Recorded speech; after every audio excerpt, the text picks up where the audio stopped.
유튜브로 읽는 박정희 전기 4권 5.16의 24시 전두환의 운명을 바꾼 육사행.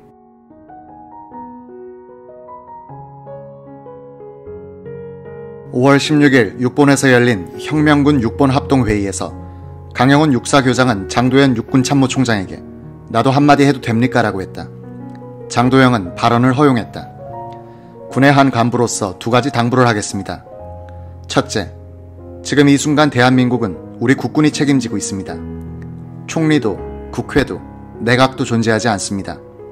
이런 때 군 통수계통이 무너져선 안 됩니다. 장도영 참모총장을 모시고 혁명을 한다니 다행입니다. 통수계통이 무너지면 김일성이만 좋아합니다. 둘째로는 절대로 국군끼리 총격전을 벌여서는 안 됩니다. 총 쏘고 대포 쏘면 우린 자멸입니다. 강영훈 중장은 그때까지도 육군단 포병단이 대포를 끌고 들어왔다고 생각하고 있었기 때문에 절박한 심정으로 그런 호소를 했다. 강 장군의 말이 끝나자 장내에서 박수가 터졌다. 꼭 혁명 지지 발언을 한 것처럼 됐다. 장도영 총장은 일어나더니 이거 나 대통령 각하를 다시 만나고 와야겠어 라는 말을 남기고 바깥으로 횡하니 나가버렸다. 장도영은 다시 청와대로 올라가서 윤보선을 만났다. 윤보선의 기억에 따르면 장도영은 울먹이는 목소리로 말하더란 것이다. 대통령 각하, 군사혁명위원회에서 참모총장인 제가 계엄사령관을 맡아야 한다고 그 자리를 수락하라는데 어떻게 하면 좋겠습니까? 이 사태를 수습하는 데는 그래도 장 총장이 적격이라고 생각하오. 일단 계엄사령관 직책을 수락하고 봅시다. 군사혁명을 일으킨 장본인들이 바로 계엄사령관직을 맡게 되면 사후 수습이 원활하지 못할 것이니 우선 다급한 불길부터 잡자면 장 총장이 맡는 것이 무난하리라고 여겨지오.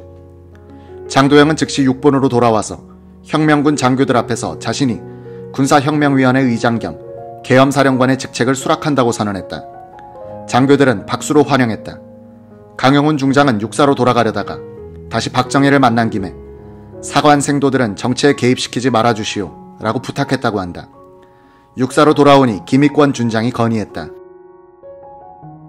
생도들에게는 실탄은 없지만 총과 대검이 있습니다. 생도들이 들고 일어나 소란을 피울지 모르니 무장을 해제하는 것이 어떻습니까? 김 준장은 강 교장의 허락을 받아 총검을 회수하여 무기고에 집어넣었다.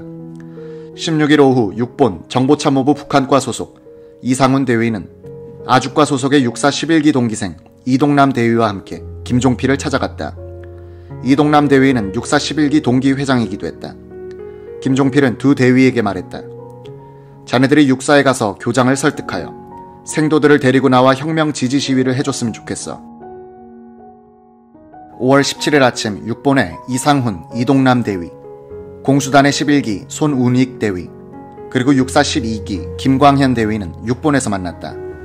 이들은 하루 전 김종필로부터 지시를 받은 대로 생도들을 설득하려고 육사를 향해 막 출발하려고 하는데 전두환 대위가 나타났다. 서울대학교 학군단에 근무하던 전 대위는 이런 취지의 말을 했다고 한다. 혁명이 났다는데 궁금해서 왔다. 우리가 뭘 해야 되는 것 아니야. 우리 뜻도 밝혀야 하고.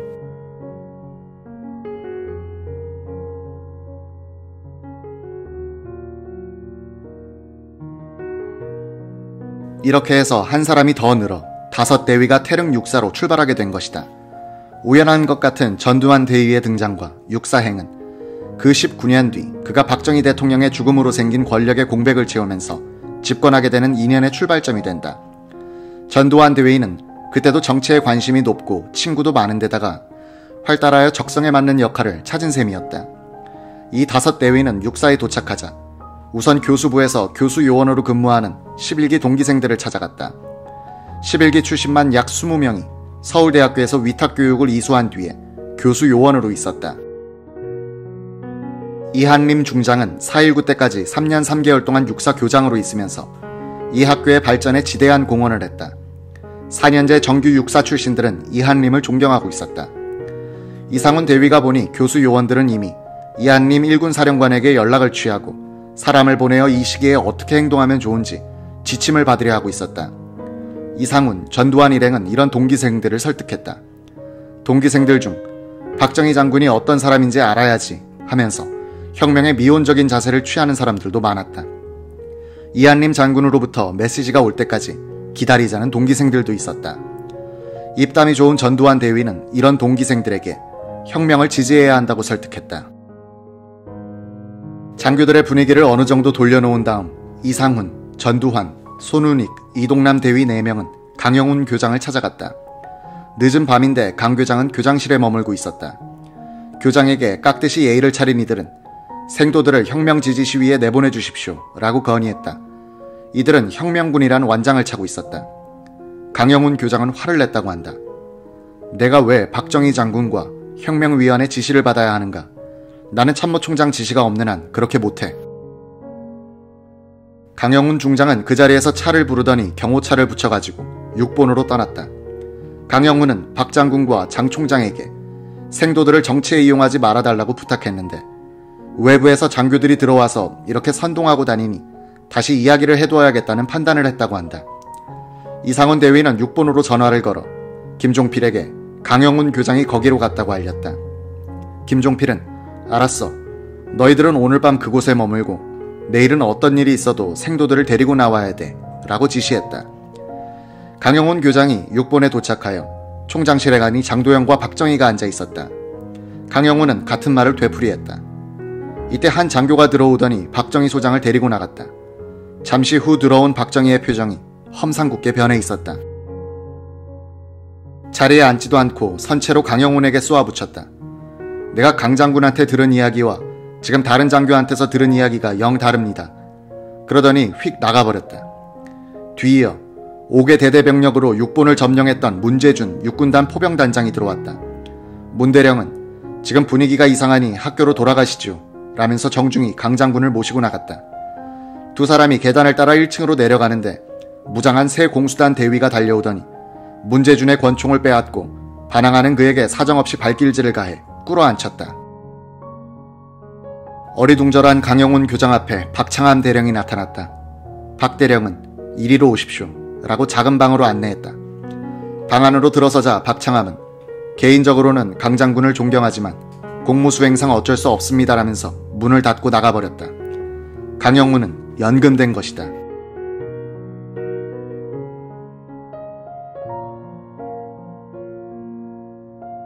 (5월 16일) 김종필은 미리 준비해두었던 포고용 문안들을 하나씩 뽑아내 KBS를 통해 잇따라 발표하고 있었다.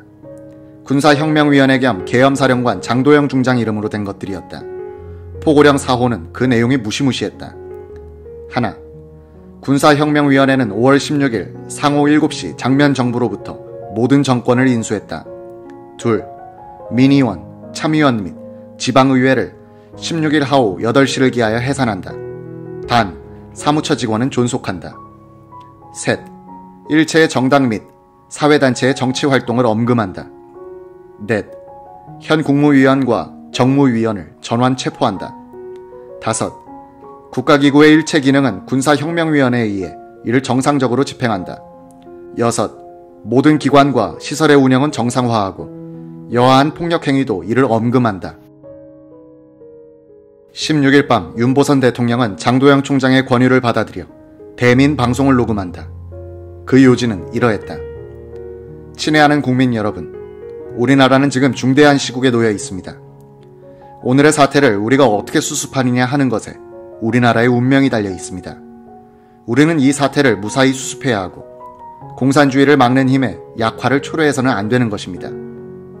장 총리 이하 전 국무위원은 한시 앞이 나와서 이 중대한 사태를 성의 있게 합법적으로 처리하여 주기를 바랍니다. 군사혁명위원회의 말에 의하면 국무회의에 출석하는 국무위원의 신변은 보장된다고 말하고 있습니다. 이 방송이 KBS를 통해서 나가자 은신 중이던 주요한 부흥부 장관이 윤보선 대통령에게 맨 먼저 전화를 걸어왔다고 한다. 사태 수습을 위하여 청와대로 오라면 가겠으나 신변의 안전을 무엇으로 보장하시겠습니까? 장도영 계엄사령관을 통해서 직접 확약을 받았으니 그리 알고 협력해 주시오. 우리는 그 정도로는 믿을 수 없습니다. 윤보선 대통령은 장도영에게 직접 신변의 안전을 보장한다는 방송을 해달라고 당부했다. 당시 야당인 신민당의 당수는 장면과 총리 경합을 벌였다가 떨어지자 분당했던 민주당 구파 출신 김도연이었다. 그의 회고록 나의 인생 백서에는 이런 요지의 기록이 있다. 그날 밤 10시 반경 윤보선 대통령의 방송을 듣고 나는 우리 신민당의 태도를 어떻게 할 것인가로 부심하다가 17일 오후 당의 주요 간부 회의를 열고 이 문제를 수기하였다. 이 회의에서 내린 결론은 장면 정권은 하루바삐 사태 수습을 위하여 국민 앞에 나와서 사과하고 물러날 것이며 군사혁명위원회에 대하여 거국 내각을 조직하자고 제의하자는 것이었다. 그린 대리대사가 5월 16일 오전 윤보선과 요담한 내용을 미 국무부에 보고한 전문에도 윤 대통령은 국회의 내외를 망라한 거국 내각을 조직함으로써 이 쿠데타를 수습할 수 있다고 믿고 있다고 했다. 윤 대통령은 자신의 회고록에는 그런 기록을 남기지 않았다. 김도연, 윤보선은 같은 구파 출신인데 이들이 박정희의 쿠데타에 대해서 묵인하는 태도를 취한 이면에는 거국 내각에 대한 기대 심리도 작용하지 않았나 추리하는 사람들도 있다. 어쨌든 야당은 군사혁명을 반대하지 않고 사실상 인정하고 있었다는 얘기다. 장면 정부의 비극은 쿠데타를 허용했다는 무능성에 덧붙여 민주합헌 정권이란 이 정부를 위하여 목숨을 바치려는 지지 세력이 없었다는 점이다.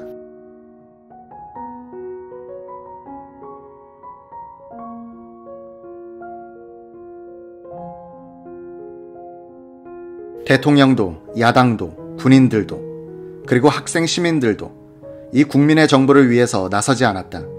법적인 정통성은 있었지만 도덕적인 정통성을 상실한 것이 장면 정부였던 것이다. 이때 청와대나 육본과는 지척의 거리에 있던 해화동 로터리 부근 카르멜 수녀원 부속 건물방에서 장면 총리 내외는 고통스러운 시간을 보내고 있었다.